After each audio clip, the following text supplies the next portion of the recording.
Hi, everyone. My name is James. Thank you for being here with us today.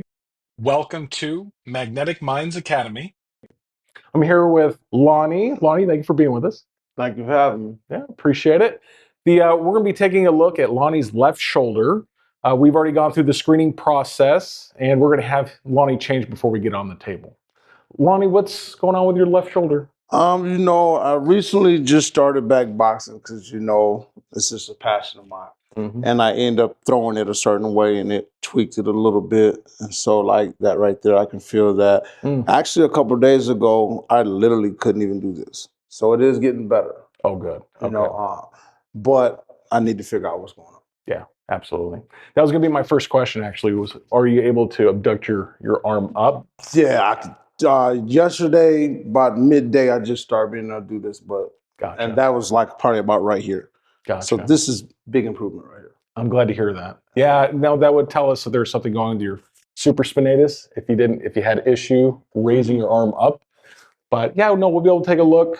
And again, this is for demonstration and education purposes. We are not physicians, radiologists. We do not read these images. We're just here to present how we're going to capture an exam to best portray and display those pathologies and what's happening. So, no, Lonnie, without further ado, we'll get started. Let's rock and roll, baby. Good day, MRI industry. My name is Doug Boyd. We're all lined up for the shoulder. We already did the screening. I already did my timeout procedure before we got into zone 4. Now we're just going to finish up. I'm going to go ahead and give Lonnie the emergency ball. Here you go, Lonnie. I'm going to have you hold that onto your right hand. I'm just going to bring your right arm over. Just make sure when you're in there, you don't cross your legs or cross your arms. Okay? All right. So we've got the earplugs in. We got the headphones covered. The left shoulder is positioned, but I'm just going to go over that real quick here. So you're going to see me come out and back into the view here real quick. So again, with the clock face method, we want to make sure that the palm is up. We're going to go ahead and touch the coracoid process, and we're just going to relax so the arm is in the standard position. And again, we're going to use my nice nifty sandbag just to kind of give his hand something to do while he's in there. We want to make sure when we start scanning, we want to make sure that bicipital groove is in the 12 o'clock position. We're going to show you that here in just a minute. And we are all set. Lonnie, you doing okay? Anything else I can do to make you more comfortable? Again, make the patients as comfortable as possible. I got a nice big cushion underneath his legs. We got some padding. Make sure to use that padding. You do not want any skin-to-skin contact, okay? We don't want any PNS, okay? So here we go. We're going to go ahead and center at the coracoid. Here we go. All right, we are good to go. We're going to add some extra cushions too, just on the sides. Again, we do not want skin-to-skin contact. All right. So once we get that all set, we're going to put the patient into the center. And we're going to check on them one more time. How you doing, Lonnie? Well. All right, guys. We are all set up to do the shoulder. Our next part of the video is going to be with James and I scanning. This is Doug and James. Pleasure. And we're going to be doing, continuing with the shoulder with the clock face method on Lonnie. That's so right. We did our screening. We did our positioning. Of course, it's so important to always do our safety first. That is critical to our scanning. So James, take it away. There we go. All right, guys. So we have Lonnie on the board. You just saw Doug position him. I'm going to check on him, make sure he's doing just fine, make sure that he can hear me, and have him test squeeze that ball. Lonnie, how you doing, my friend? Very nice. If you would, give that squeeze ball a test squeeze. Very nice. Thank you, sir. Machine's going to start making noise. Here we go. And we have you live here on the screen. As you can see, we're going to run an initial localizer. This will just be a transaxial.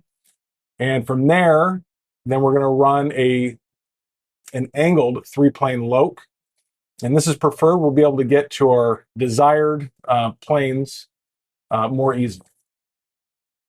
I really like using that angled 3-plane. When I did my talk in October, a lot of people were surprised when I showed them that we angle our 3-plane instead of just the regular up and down, perpendicular and parallel. So yeah,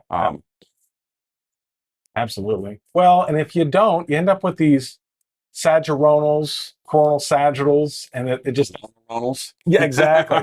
It doesn't make it any easier. Yeah.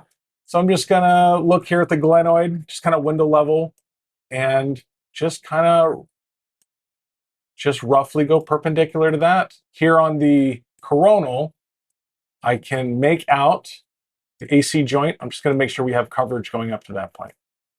Perfect. Bonnie, next one, 45 seconds, nice and still.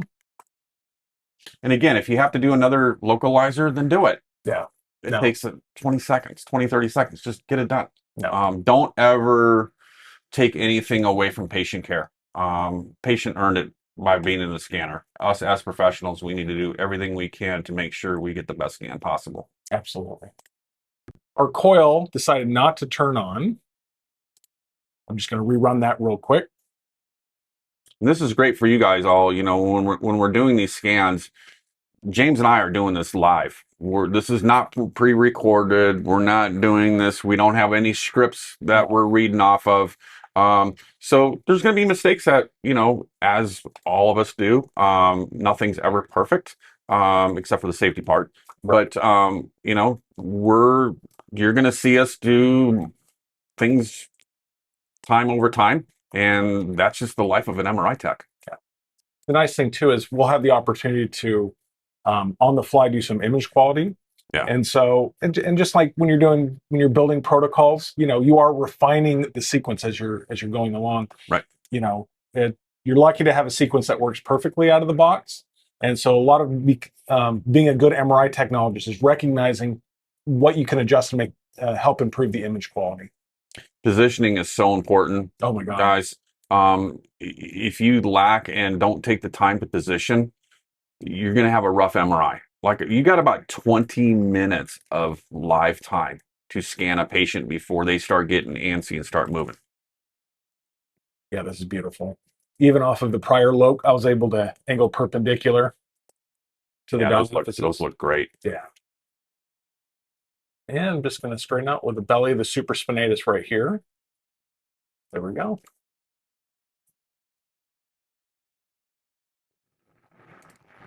We'll get our sagittal ready. And always prepare that. You know, when you're sitting waiting, you know, 2 minutes, 3 minutes, even a minute, start setting up your next scan. Don't wait until, you know, right when the scan is done and then set it up. Here we go, Lonnie. We have about a minute and a half on this next one, okay?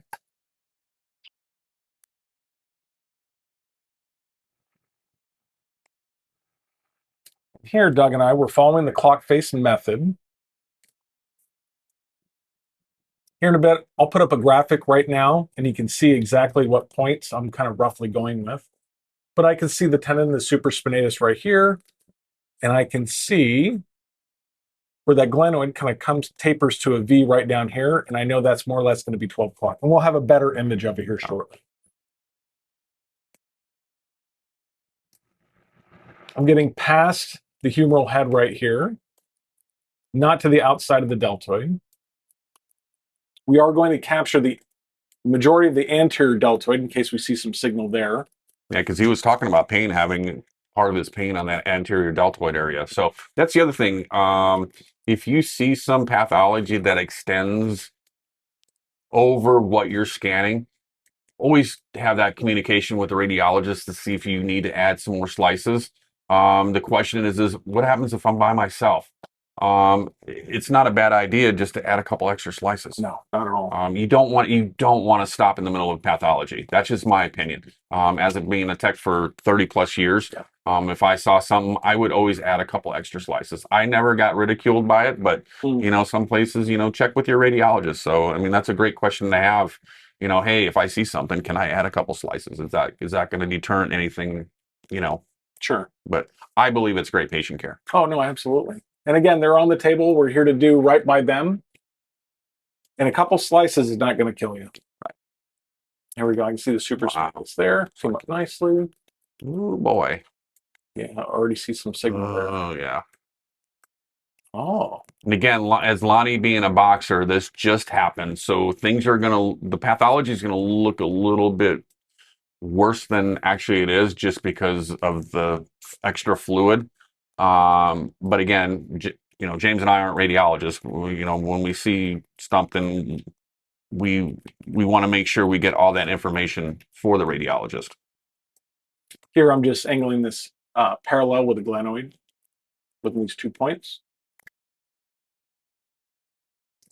Lonnie, you doing okay?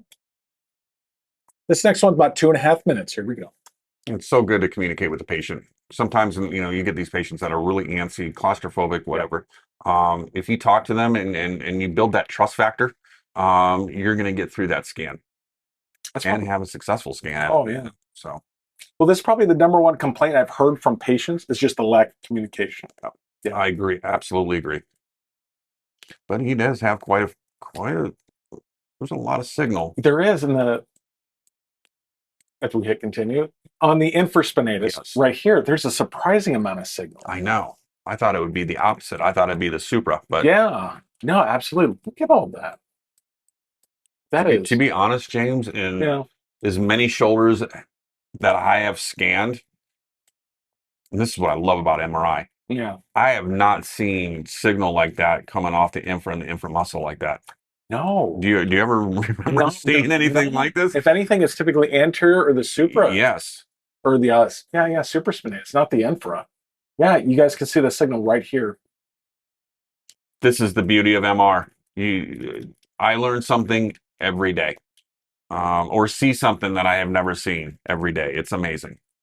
But there's some fluid off that superior. Yeah, the sagittal is going to provide some good information for us. Looking at the muscles is real important too. Usually with injuries, chronic injuries, the muscles start to atrophy. And that's really important for the surgeon. Just because I've injured my shoulder before. Yeah. And that was the big thing is, because I asked a lot of questions when I was seeing the doctor, and the most important thing is they want to see those muscles and make sure they're not atrophying. Yeah. Something to point out, we angled with the supraspinatus tendon here, going parallel. The benefit of us using an angled localizer, you can see here, is that it appears that I have a square box on that plane already. Just in case, sometimes when you do shoulders, ACL with a knee, the image will come up turned or twisted. By having the angled loc here, we can ensure that it's going to be square to the region of interest. Alrighty. So we are almost done with the sagittal. And just in case, I'm going back to check system to make sure that the shoulder coil remains on. If you're building the protocol, you can be very selective and tell it to select that coil. But just in case, it's not fun to have to rerun a sequence. Trust but verify, always go back in. Because that spine coil loves to turn on for some reason. Yeah, it does. Give it a moment here. I'm going to wait before we're done prescribing this coronal to go off of the clock face. And we'll check in with Lonnie as well. Lonnie, you still doing okay? So we don't have that much further to go. We have about 3 sequences, probably about 6.5, 7 minutes tops. Very nice. It turned out gorgeous. Yeah, it did. What a beautiful picture. Wow, look at all that. Wow, look at the inframuscle. Yeah, that is very agitated. And the subscap is... Lonnie. And his AC joint. So before we get into, and again, we're not radiologists. We're not here to make a diagnosis. We're only here to get good quality imaging so that our patients can get a proper diagnosis. Just to point out here, you see the top edge in the supraspinatus. This is 12 o'clock. Coracoid, always on the anterior side, will have us deviate to this side of the taper, and that will be 12. So 12 on top, 6 on the bottom. That's correct. And what's convenient about that, and you see it puts all the muscles in plane. This is really essential if you're doing repeats in the same patient, and their humerus or their arm isn't always positioned exactly the same between technologists. Here, it happens to fall directly on the diaphysis, the shaft of the humerus. But because patients come in for shoulder exams that have shoulder pain or limited range of motion, it's important that we have the same angle we can place that each and every time. And this is to be consistent. Yeah, and that's the name of the game. And take your time setting this up. Like I said, if you have another sequence running, you have that minute between a minute and 3 minutes to set it up. So Here we go, Lonnie. Next one's 3 minutes. I'm really surprised on that infra's muscle. Wow, look at that. That's like I said, I've probably done 2,000 shoulders in my 30 years, and I have not seen a signal like that on an infra before. Yeah. Yeah, he's got signal everywhere. Yeah. That AC joint And is the nuts. subscap. Wow. Yeah. So James, if you're scanning something like this, would you keep going down and chase that, or would you stop and ask the radiologist, hey, do you want me to add any more images?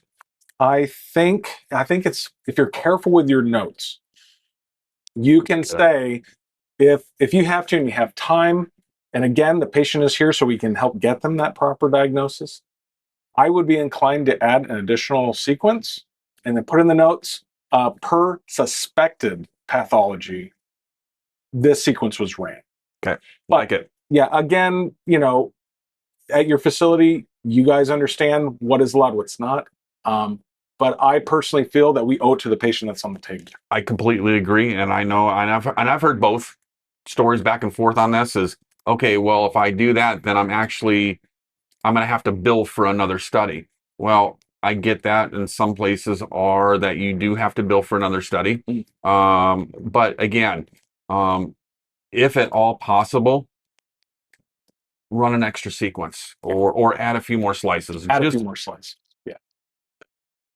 If it saves the patient from having to come back, I mean, if the patient has to come back for an additional study, I get that. But if it's just something that you can answer right then and there, in my opinion, I would do it. Yep, absolutely.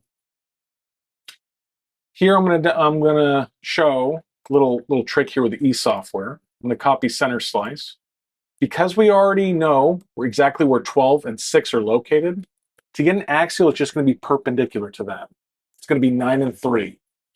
So here I have the reference lines. I know that I'm centered in the glenoid. I'm going to select this. I'm going to go to protocol. I'm going to hit turn group. Now I know without a shadow of doubt, I am exactly 9 and 3. Love it. And Doug mentioned this earlier. If you were to see signal, at least add slices to get coverage of that. So we're going to scroll through, and if we need to get more slices inferior to capture that, we will. Which I think we probably should at this point. Maybe a couple. At least a couple. Again, are we above the AC? Bring it down. Perfect.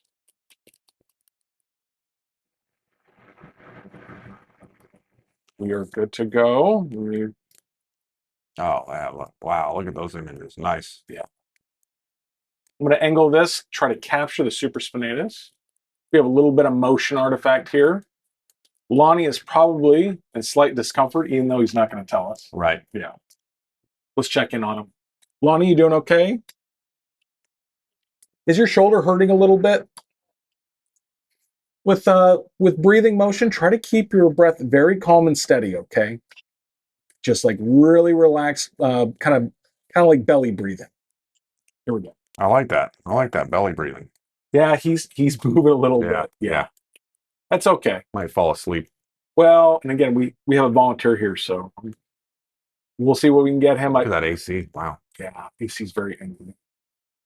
So the rads, you know, just from my experience, you know, sitting with the radiologist, when they read shoulders, commenting on the AC joint is really important, because they do these grades, type 1, type 2, type 3. So if you see something there, or if I see something when I'm doing a shoulder and I see any pathology, I'm going to add a couple slices, because I know that's very important to the radiologist.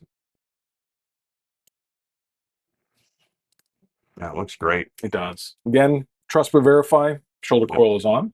Awesome. We're just doing a chronal T1 because that's just part of one of the protocols that we do, just to show just the structure and anatomy.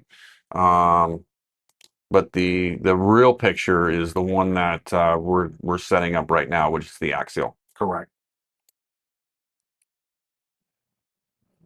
All right. You can see here from the gray box, we have one of our concatenations. And he's moving. He's falling asleep. He is. Let me go ahead and stop that scan. We'll communicate with Lonnie. Lonnie, you doing okay? Very nice. So we're going to skip to the last one. Just try to concentrate, keep your breathing super calm and steady. Normally, I would repeat that, but volunteer. Yeah, we have a volunteer on the table. We're not going to put him through that. And because this is a very important sequence, we want to make sure that we get this one spot on. Here we go, my friend. 2.5 minutes. Try to be as still as possible. Here we go.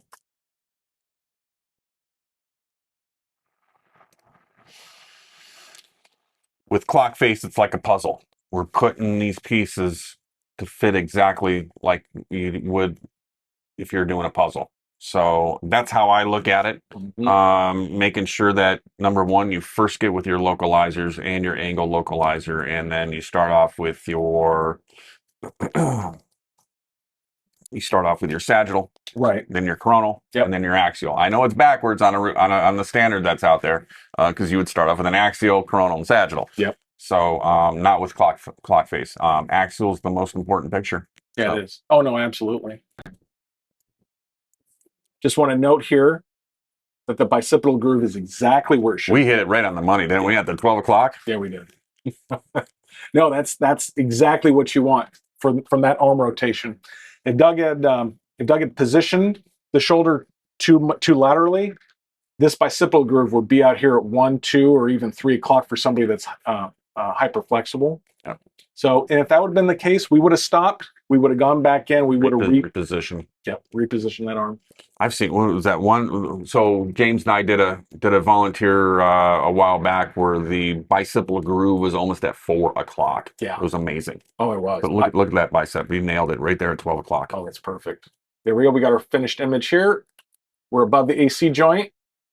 You have signal right there. Yeah, beautiful images. Very nice. So it looks like his issue is inferior. Yeah. What a great study today. Well, we hope you guys enjoyed this. Again, check out our YouTube video. We should have this uploaded here shortly. And again, we're gonna keep doing this. So hit subscribe. Okay. So when you guys go in and watch our YouTube videos, please hit subscribe. It's at no charge. Again, this is all about education, and we want to get that out there, and we want your support. Yes, we do. All right. All right, guys. You guys have a great day, and we'll see you soon.